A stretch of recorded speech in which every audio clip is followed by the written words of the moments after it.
We've all been there. You're standing in a museum, staring at a painting, and all you can think is, I don't get it. To me, knowing the story behind an artwork is a huge part of knowing how to look at it. I'm Amanda, the host of the Art of History podcast, where we view history through the lens of some really great works of art. Each episode, we dive deep into the bigger picture behind some familiar and maybe not so familiar pieces. Check out Art of History now wherever you get your podcasts.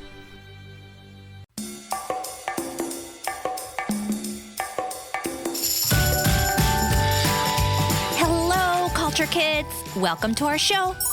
We are a family podcast dedicated to empowering a generation of kind and empathetic innovators and citizens of the world. Woohoo! Join us today as we hop back on our culture train to Tanzania, located on the eastern coast of Africa along the Indian Ocean. We are joined by the talented Chef Ammalu, a native to Tanzania, owner of Serengeti Kitchen. Hello. My name is Asher and I am your host along with my mom, Kristen. Before we get started on our episode today, did you know you could be on our show? Check out the links under show notes or visit our Instagram page at Culture Kids Media to see how you can be a part of our show. Yay! Well, let's hurry up and get our bags because we have a train to catch. All aboard! And here we go.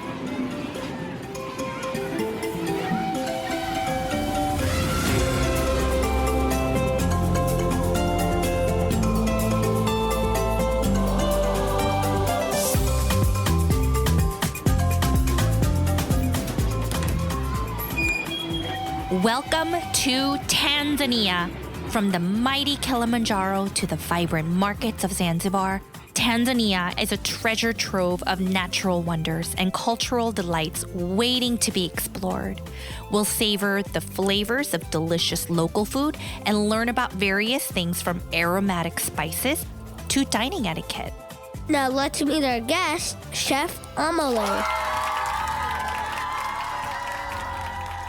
Hey Asher, hey Kristen, hey Culture Kid. It's a pleasure to have you on the show. Thanks for meeting us here. We're so excited to explore another country in the continent of Africa. Yay! But first, could you tell us about yourself? Yes, so my name is Ammalu Saleh. I go by Chef Ammalu. I was born in Tanzania. I moved to England, United Kingdom, when I was at the age of 15. In 2013, I moved to United States with my husband and my children, and since then we've been here. I own the Serengeti Kitchen. This is a catering company. We specialize in Tanzanian cuisine, and we are based in Charlotte, North Carolina. Well, you lived in several different countries. I've only lived in America, but my mom lived in Korea too. One of the unique things I love about Chef Ammalu's cooking is that she brings inspiration from the countries she's lived in into her traditional Tanzanian dishes. It celebrates where she comes from while embracing new flavors. Yes, so I always try to keep it as authentic, but maybe less spicier in terms of flavor. The response has been really overwhelming in a good way. Come to learn, I need to be completely authentic. Oh, that would be helpful. Because spicy things are hard for me to eat. Mommy does that too at home. She makes Korean dishes less spicy for me and my baby sister Arden. Yes, and as Chef Ammalu said, it's important to celebrate and honor the true flavors of the traditional dishes from her home country.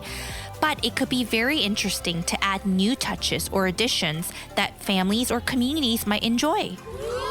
I do keep in touch with a few chefs in Tanzania, so they do keep me updated with anything new, something that is trending, to keep my skills up. I mean, that has helped me to manage that part.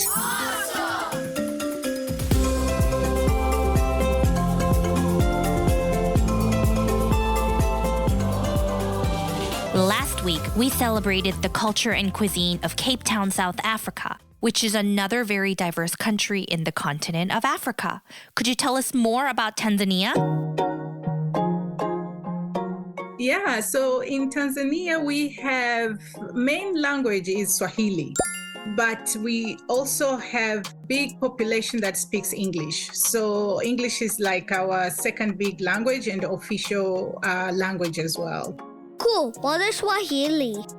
Swahili is a language spoken by many people in East Africa, especially in places like Tanzania and Kenya. What makes Swahili so unique is its history. It's a blend of Bantu languages, which are a group of African languages, with hints of Arabic and Persian influences. When people speak Swahili, they are representing a rich history of trade, culture, and connections, influenced by lots of different ways of speaking and living. Are there other languages besides Swahili and English? I'm glad you asked that, Asher. On top of that, we also have 120 ethnic groups. And most of these ethnic groups, they have their own language. Wow. That's a lot of languages. Sounds like Tanzania is also a very diverse country with lots of different types of people. Yes. Where is it located in the African continent? So Tanzania is located on the eastern coast of Africa. It's a country with rich and diverse culture landscape. And also we have boosts vibrant of, art and craft. We have traditional fabric called batik. So we will use these to make our traditional clothes. Thank you for sharing that. We love learning about how different cultures have their own unique traditional clothing or designs that have been passed down for many generations. Batik fabrics feature colorful and eye-catching patterns, and the designs can include anything from geometric shapes and swirls to nature-inspired symbols. Mom is showing me some batik designs, and they are very colorful and exciting. They make me happy to look at because it's so colorful and pretty. And we also do bead work. A lot of these reflects on sort of like describe what their culture is. Beadwork like jewelry? Exactly. As Chef Ammalu mentioned, in Tanzania, beadwork holds significant cultural and artistic value. It is not only beautiful to look at, but it serves as a form of cultural expression, preserving and celebrating Tanzania's rich heritage. Oh, cool. And for our grown-ups, you can check out our Instagram page at Culture Kids Media to take a look at some of the stunning beadwork and batik designs we just discussed. And also, we are known to have the third highest mountain in the world, Mountain Kilimanjaro. It's located in Moshi, rather. That is also in Tanzania. And we have Serengeti. Serengeti is one of the biggest safaris in Africa. So that's where I got inspired and got my name of the business, Serengeti Kitchen. I've never been to a safari in Africa, but that sounds like it'd be so cool. I love animals.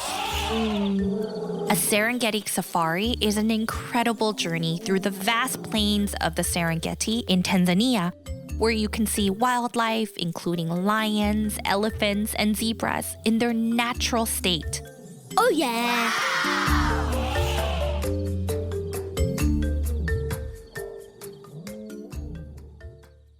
Now, on to our chef's area of expertise, food. F-O-O-D. Can you tell us some important background information about the flavors of Tanzanian cuisine? So in those years ago, we had Arabs who came to do trade business, and we had Europeans. And when the European came, they also brought Indians to work for them. So all these people who came to Africa at that time played a big influence on Tanzanian culture and cuisine. Thank you for sharing this. Even when Tanzania went through challenging times in the past, its communities found special ways of cooking to create unique dishes that reflect their strength and resilience. The history, with its mix of both good and tough moments, has become a source of pride, shaping the delicious foods they share today. And this will define itself by the kind of spices that we are using, how we cook our food, and even how we eat.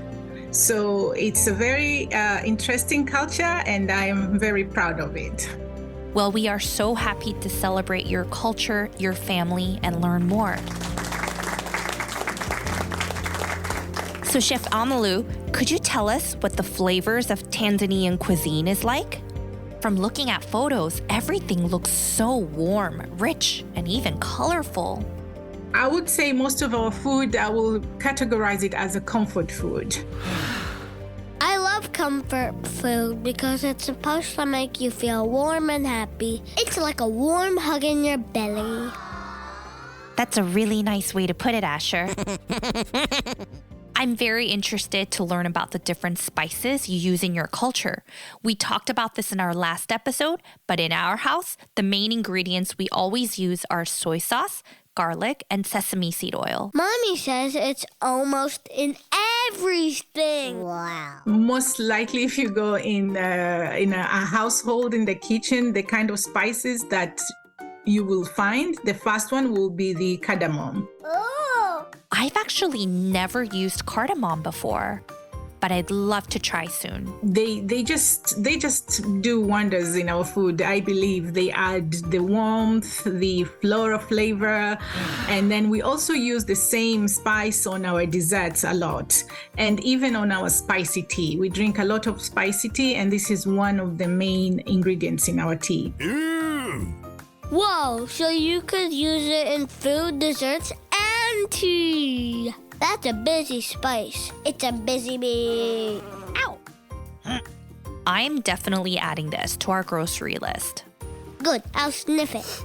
And then the other one will be cinnamon. We use a lot of cinnamon stick. I know, like, for example, here in America, we use a lot of cinnamon powder, but in Tanzania, we use cinnamon stick, and we tend to remove it when we're serving the food. We just use the aromatic flavor that it's going to bring. Oh, Mommy puts the sticks in her tea, and I thought it was a brown paper straw. They do kind of look like straws. Another spice will be clove. We really enjoy this. It's an intense spice, more stronger, and often added to stews, curries, and desserts. And the other one would be cumin seeds. We use a lot of cumin seeds in our curries, or we have a special traditional rice. It's called pilau rice. And this might sound similar like pilaf, but it's completely different. The flavor is completely different. And I can also add one more, turmeric. We like this as well, as it adds that color, the warmth. We like it in our dishes a lot as well. This is fun. I know turmeric. It's very orange. Mommy says it stains everywhere. We do use a lot of turmeric at home, but I'm also very curious to use some of these other spices we normally don't use. We will definitely have to do a taste test at home.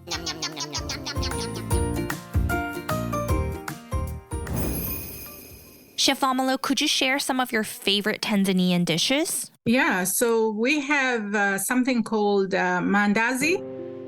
Mandazi is a popular Tanzanian fried bread that resembles a donut. So it's less sweet. And this one is infused with cardamom. So it's less doughy as well. So these are very common, very popular. You'll find them on the street, especially for breakfast. Donut breakfast!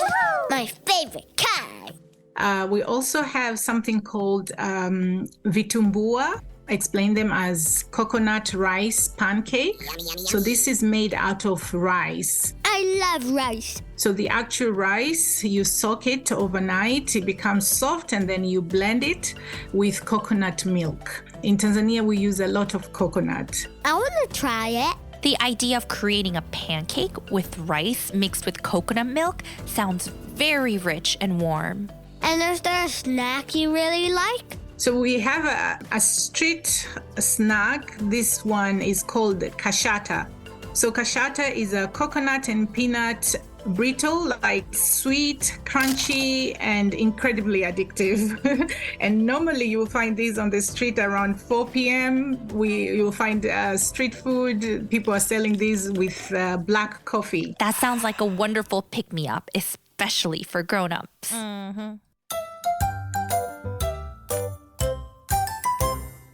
Here at Culture Kids, we also love learning about different etiquettes around the world. By learning about how our friends practice etiquette at home, it shows that we are building bridges by celebrating our differences together. Are there any etiquettes we should be aware of while dining at a traditional Tanzanian household? Yeah, so we do. We have a traditional that before and after eating, one should wash their hands with soap. This is like a traditional I never miss. So if you have a guest, you'll be given like a container with a jar of water and soap and towel to, prepare yourself before eating. Oh yeah, we always wash our hands before eating too. And this is changing with time, with people lifestyles and everything. The food will be served communally, like in one big plate, and you all sit down on the floor and eat together. And the guests are encouraged to try a bit of everything that is served. Oh, eating on the floor sounds so fun. We sit down on the floor sometimes, but on a low table. Is the food on the floor too? Food also will be on the floor. So the food will be on a plate. So we'll have like a little rug, and we'll all sit down, and the food will be on a plate, but on the floor. So is this commonly practiced everywhere in Tanzania or just in traditional households? Yeah, so I would say it depends. So if you are going to go on a city official like restaurants, it's not practiced. But some homes, they still practice it. And they might have both at the table, but they just prefer to keep the traditionals. Got it, boss. Even myself here with my family, sometimes we do it. It just brings memory and just good feelings. I love that. Reminds me of family picnic. And then we also do press appreciation. So when you're invited in someone's home, praise the cooker, appreciate the hard work they did to cook. Or even if you've eaten and then you are offered more, if you refused not refused, maybe you're full of something, it can look as if it's disrespectful. So somebody will take maybe even a bite. Yeah, just to show that you appreciate the hospitality. Oh yes, this is something I'd love to discuss. So in Korea and many cultures around the world, preparing food for your guests is a big act of love and hospitality. So a lot of times, refusing to eat something that they made or turning down their hospitality might be considered bad manners in some cultures. But what if I'm just so full? Grandma in Korea always seems sad when I don't want to eat more and more and more. Oh yes, of course. You should always listen to your body first and check with your grown-ups before trying anything new that you aren't sure about. Because someone could have allergies or they might have a personal or religious reason. But if the situation is okay to do so, it can be fun to try new foods. And in some cultures, it's a way to show gratitude to the person that made you the food. And plus, it could be your next favorite food. Yeah, you never know. This was so much fun, but sadly, it is time to hop back on the culture train for our next adventure. Chef Ammalu, is there anything else that you'd like to share with our listeners? This is for the grown-ups. So if you ever come to Charlotte, you can get to know us better by contacting us. We are available at serengetishef.com or Instagram serengeti.kitchen and Facebook Serengeti Kitchen. And I'm looking forward. Thank you, Chef Ammalu, for sharing your rich traditions and culture with us. We are so grateful for the opportunity to celebrate you and your family. Come back again soon. And to our Culture Kids family, What do you think it might be like to visit Tanzania or try Tanzanian foods? Let your imagination soar as you dream about going on a safari, where you might spot lions, elephants, and zebras in the wild. Or you can ask your grown-ups to see if you can embark on a spice adventure together. Choose a spice we learned about today, like cardamom, and smell it. What do you think it might taste like? It's like bringing Tanzanian flavors into your home. Remember that great big adventures can start anywhere, even in your own kitchen. So stay curious and discover how you can celebrate Tanzanian culture with your family.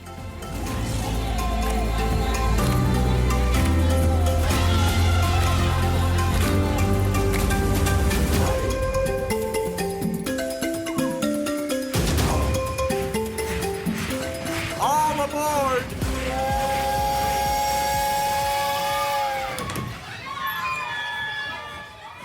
Joke time! I have a joke. Okay, go for it. What do you call a pile of kittens? A pile of kittens? What? A meowton. Excellent. Mountain. Mountain. Mountain. Mountain. All right, I got one. What do you call a fish wearing a bow tie? What? Sophisticated. Get it? Sophisticated. Sophisticated. I get it. Well, that's all we got today, but stay tuned for episodes with Polynesian Cultural Center on the islands of Hawaii, Stephen Sharp Nelson from the Piano Guys, and we're going to continue and visit more countries in Africa.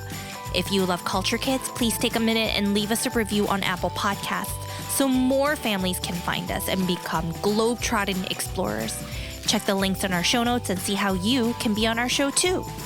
And now, Asher has been waiting very patiently for this, but he would like to challenge any other fellow podcasters out there for the longest bye in the world. Go ahead, Asher.